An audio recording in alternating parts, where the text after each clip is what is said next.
Sir, ಈಗ guarantee ಸಮಿತಿಗಳ ಅನುಷ್ಠಾನ ಸಮಿತಿಗಳನ್ನು ರದ್ದು ಮಾಡಬೇಕು, ಜೊತೆಗೆ ಕಾರ್ಯಕರ್ತರನ್ನ ನೇಮಕ ಮಾಡಿರೋದಕ್ಕೆ ವಿರೋಧ ವ್ಯಕ್ತಪಡಿಸ್ತಾ ಇದ್ದಾರೆ. ನಿನ್ನೆನೂ ಕೂಡ ಇಡೀ ಕಲಾಪ ಬಲಿಯಾಗಿತ್ತು, ಇವತ್ತು ಕೂಡ ಬಲಿಯಾಗಿದೆ. ರಾಜಭವನಕ್ಕೆ ಹೋಗಿದ್ದಾರೆ ಸರ್ ಬಿಜೆಪಿ. ಅವ್ರನ್ನ ಮೊದಲು ಕೇಳಿ, ಇಷ್ಟು ದಿವಸ ಯಾಕೆ ಸುಮ್ಮನಿದ್ರಂತೆ? ಇಷ್ಟು ದಿವಸ ಯಾಕೆ ಬಿಜೆಪಿಯವ್ರು ಸುಮ್ಮನಿದ್ರಂತೆ? ಯಾವಾಗ ಅನುಷ್ಠಾನ ಸಮಿತಿ ಆಯಿತು ಇವೆಲ್ಲ ಆದರೂ ಇಷ್ಟು ದಿವಸ ಸುಮ್ಮನಿದ್ದು ಈಗ ಯಾಕೆ ಶುರು ಮಾಡಿದ್ರು? ಅವಾಗ ಯಾಕೆ ಮಾಡಲಿಲ್ಲ? ಯಾವಾಗ ಸದನ ಕಲಾಪಗಳು ಸರಿಯಾಗಿ ನಡೀತವೆ ಅವ್ರಿಗೆ ಪಬ್ಲಿಕ್ ಅಟೆನ್ಷನ್ ಬೇಕು. ಈಗ ಪಬ್ಲಿಕ್ ಅಟೆನ್ಷನ್ಗೆ ಮಾಡ್ತಕ್ಕ ನನ್ನ ಪ್ರಶ್ನೆ, ಅವಾಗ ಯಾಕೆ ಮಾಡಲಿಲ್ಲ ಅಂತ? ಏನು ರೀಸನ್ ಏನು? ಯಾವಾಗ ಸರ್ಕಾರ ಈ ರೀತಿ ನಿರ್ಣಯ ತಗೊಂತು ಇವರಿಗೆಲ್ಲ ಮಾಹಿತಿ ಇತ್ತು, ಅವಾಗ ಯಾಕೆ ಸುಮ್ಮನಿದ್ರು, ಈಗ ಯಾಕೆ ಮಾಡ್ತಿದ್ದಾರೆ ಅಂತ ಅವ್ರನ್ನ ಕೇಳಿ.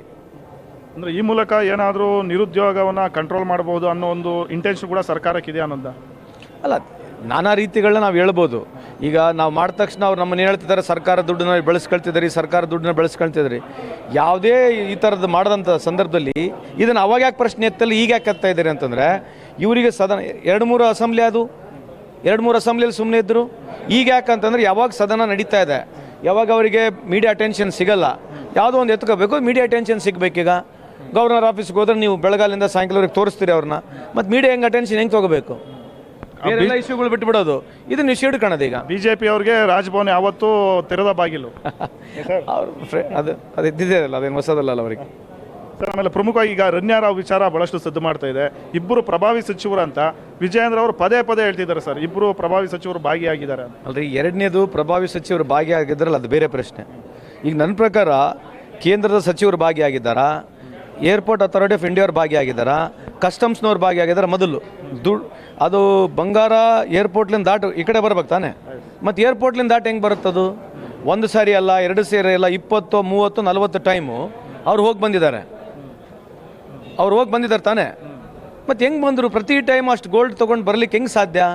ನಿಮ್ಮ ಕೆಲವು ಮಂತ್ರಿಗಳು ಅವ್ರಿಗೆ ಸಪೋರ್ಟ್ ಮಾಡಿದ್ದಾರೆ, ಕಸ್ಟಮ್ ಅವ್ರಿಗೆ. ಅಲ್ಲಿ ಪ್ರೋಟೋಕಾಲ್ ವೈಲೇಷನ್ ಆಗೋದಕ್ಕೆ ಇವರು ಕಾರಣ ಅಂತ ಇಟ್ಕೊಂಡು ಸಪೋರ್ಟ್ ಮಾಡ್ತಾರೆ. ಅಂದರೆ ಕೇಂದ್ರ ಸರ್ಕಾರದವ್ರು ಇನ್ವಾಲ್ವ್ ಇದ್ದಾರೆ ಅಂತ ಅರ್ಥನಾ? ನಮ್ಮವರು ನೀವು ಸಪೋರ್ಟ್ ಮಾಡಿ ಅಂತ ಇಟ್ಕೊಳ್ಳೋಣ ಹೈಪೋಥೆಟಿಕಲಿ. ಮತ್ತು ಒಳಗೆ ಯಾರು ಇನ್ವಾಲ್ವ್ ಇದ್ದಾರಲ್ಲಿ? ಇನ್ವಾಲ್ವ್ ಯಾರಿದ್ದಾರೆ ಒಳಗಡೆ? ಮತ್ತು ಕಸ್ಟಮ್ಸ್ ಯಾರಿಗೆ ಬರುತ್ತೆ? ಮತ್ತು ಯಾರು ಕಸ್ಟಮ್? ಮತ್ತು ಸೆಂಟ್ರಲ್ ಅಂದರೆ ಬೇರೆ ಅವ್ರು ಸೆಂಟ್ರಲ್ ಮಿನಿಸ್ಟರ್ ಲಿಂಕ್ ಇರ್ಬೋದು. ಇದೇ ಥರ ಒಂದು ಏರ್ಪೋರ್ಟ್ನಲ್ಲಿ ಆಗಿರ್ಬೋದು, ಎಲ್ಲ ಏರ್ಪೋರ್ಟ್ಗಳಲ್ಲಿ ಆಗಿರ್ಬೋದು, ಆಲ್ ಓವರ್ ಇಂಡಿಯಾ.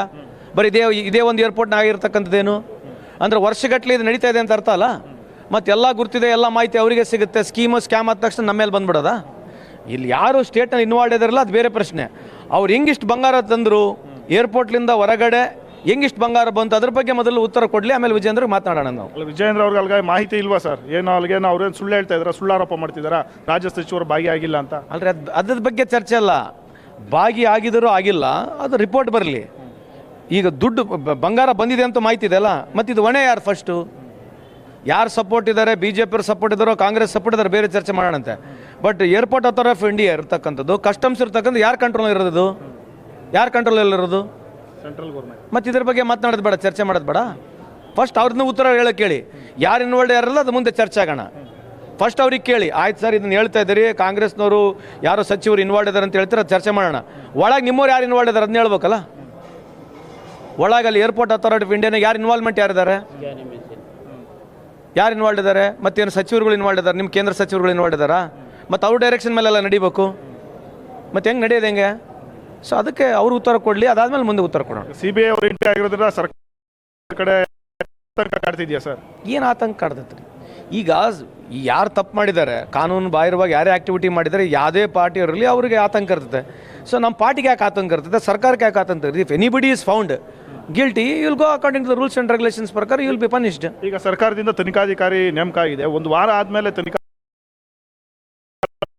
ವ್ಯಕ್ತಪಡಿಸ್ತಾ ಇದ್ದಾರೆ ಅಲ್ರಿ. ಇಲ್ಲಿ ಆಮೇಲೆ DK ಶಿವಕುಮಾರ್ ಅವರು ಯಾರು ಭಾಗಿಯಾಗಲಿಂದ ಕ್ಲೀನ್ ಚಿಟ್ ಕೊಟ್ಬಿಟ್ಟಿದ್ದಾರೆ, ಇದ್ರ ಉದ್ದೇಶ ಏನಂತ ಪ್ರಶ್ನೆ ಮಾಡ್ತೀವಿ. ಅವ್ರಿಗೆ ಇರ್ತಕ್ಕಂಥ ಮಾಹಿತಿಯಲ್ಲಿ ಕೊಟ್ಟಿರ್ಬೋದು, ಬಟ್ ವಿಲ್ ವೇಟ್ ಇನ್ವೆಸ್ಟಿಗೇಷನ್. ಈಗ ನಾನು ಹೇಳಿದ್ರೆ ಮತ್ತೆ ನೀವು ಮೋದಿಯವ್ರ ಬಗ್ಗೆ ಟೀಕೆ ಮಾಡ್ತೀವಿ ಅಂತೇಳಿ ಅದಕ್ಕೆ ಕೇಳೋಕೆ ಹೋಗೋದಲ್ಲ. ಇಷ್ಟೇ ಇರ್ತಕ್ಕಂಥದ್ದು ವಿಜಯೇಂದ್ರ ಅವರಿಗೆ, BJPರಿಗೆ ನೀವು ಕೇಳಿ, ಇಷ್ಟು ಗೋಲ್ಡ್ ಹೆಂಗೆ ಸರ್ ಒಳಗೆ ಬಂತು ಅಂತ? ದುಬೈಲಿಂದ ಏರ್ಪೋರ್ಟ್ಲಿಂದ ಒಳಗೆ ಹೆಂಗೆ ಬಂತಿದ್ದು? ಕಾರಣ ಯಾರು? ಆಯಿತು, ಹೊರಗೆ ಕಾಂಗ್ರೆಸ್ನವರು ಇದಾರೆ ಅಂತ ಇಟ್ಕೊಳ್ಳಿ, ಅದು ಬೇರೆ ಪ್ರಶ್ನೆ. ಅದು ಬೇರೆ, ಇದು ಹೆಂಗೆ ಒಳಗೆ ಹೆಂಗೆ ಬಂತ ಅವ್ರನ್ನ ಕೇಳಿ ಫಸ್ಟ್. ಸೊ ಇದು ಪವರ್ TV ಜೊತೆ ಸಂತೋಷ್ ಲಾಡ್ ಅವರ ಮಾತು. ಕ್ಯಾಮ್ರಾ ಪರ್ಸನ್ ಸುಧೀರ್ ಜೊತೆ ಆನಂದ್ ನಂದಗುಡಿ, ಪವರ್ TV.